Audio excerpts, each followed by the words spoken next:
Hey everyone, welcome back to the channel. Today we're talking about Microsoft's latest gaming numbers, and there's a lot to unpack here because they tell a much bigger story about where Xbox is headed as a brand.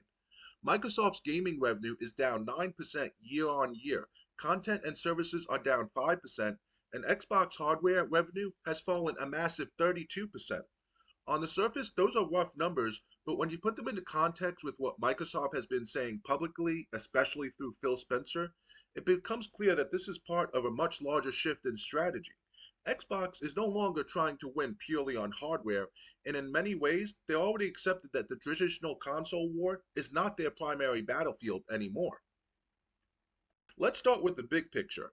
A 9% drop in overall gaming revenue is significant for a company as massive as Microsoft. This isn't a minor fluctuation or a rounding error. It shows that the gaming division is in a period of transition. Historically, Xbox success was measured by how many consoles were sold compared to PlayStation. But Phil Spencer himself has openly said that Xbox has effectively lost the console war in the traditional sense. Sony has dominated console sales for most of the last two generations, and Microsoft has acknowledged that trying to outsell PlayStation in raw hardware numbers is no longer their main objective.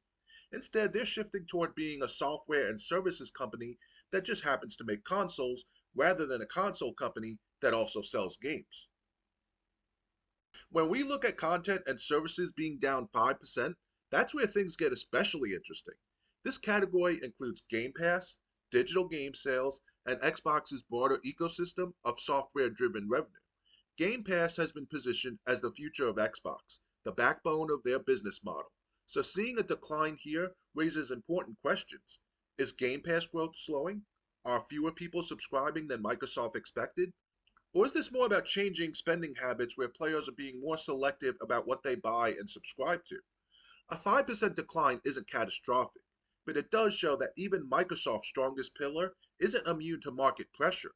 It also shows that the idea of subscriptions replacing traditional game purchases is not a guaranteed upward trajectory. It still requires strong, consistent content and clear value to players. Now let's talk about hardware because that 32% drop is impossible to ignore.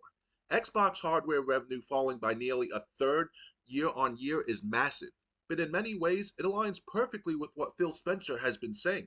If Xbox is no longer fighting to win the console war, then hardware sales are becoming less central to their success makes sense. The Xbox Series X and Series S are solid consoles, but Microsoft is no longer positioning them as the only way to experience Xbox games. With Xbox titles now launching on PC and increasingly on other platforms, the console itself is just becoming one option among many. That fundamentally changes how we should interpret hardware sales. A decline here doesn't necessarily mean Xbox is failing, it means Xbox is evolving away from hardware dependence. The shift becomes even more obvious when we consider Microsoft's acquisition of Activision Blizzard, which was finalized back in October of 2023. That deal wasn't about selling more Xbox consoles, it was about owning some of the biggest franchises in gaming history. Call of Duty, World of Warcraft, Diablo, Overwatch, and Candy Crush aren't console sellers in the traditional sense anymore, they are ecosystem builders. They drive engagement, subscriptions, and long term revenue across multiple platforms. Microsoft didn't spend nearly $70 billion to move a few more Series X units.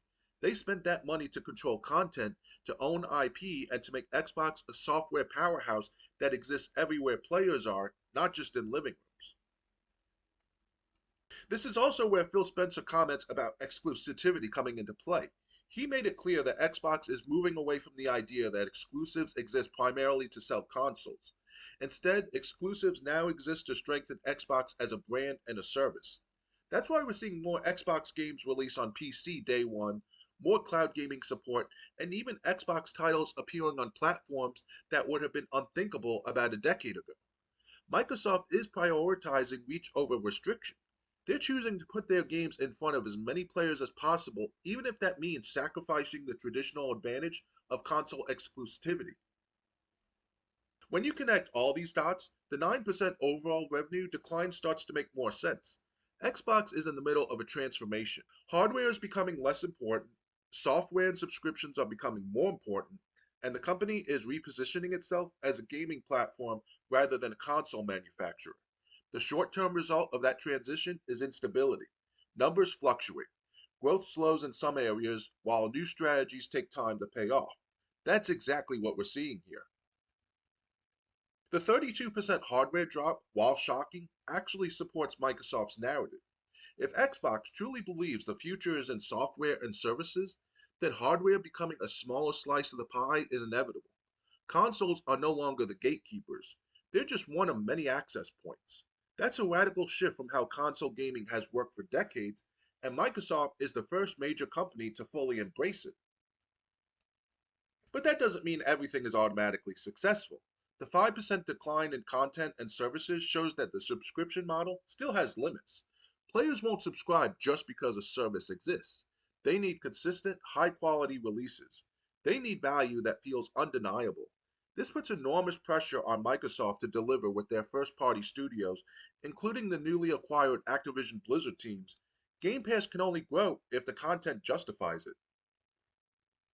In a way, this is Xbox's most ambitious era and its riskiest. They've accepted that they lost the traditional console war, but they're trying to redefine what winning even means. Instead of competing on boxes under TVs, they're competing on ecosystems, libraries, and long term player engagement. If they succeed, Xbox won't be measured by console sales anymore. It will be measured by how many players exist within its network across console, PC, cloud, and mobile.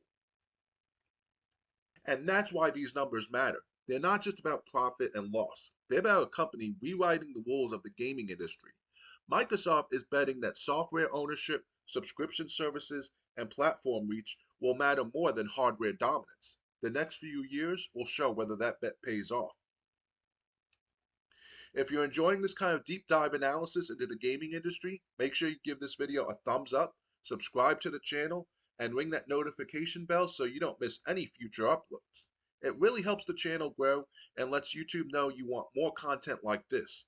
And don't forget to check out my Patreon, where the latest Patreon exclusive is all about games that were ahead of their time, looking at titles that pushed boundaries, predicted future trends, and helped shape modern gaming before the industry was ready for them. Your support there helps keep this channel going and allows me to create even more in-depth videos like this one. Thanks for watching, and as always, game on.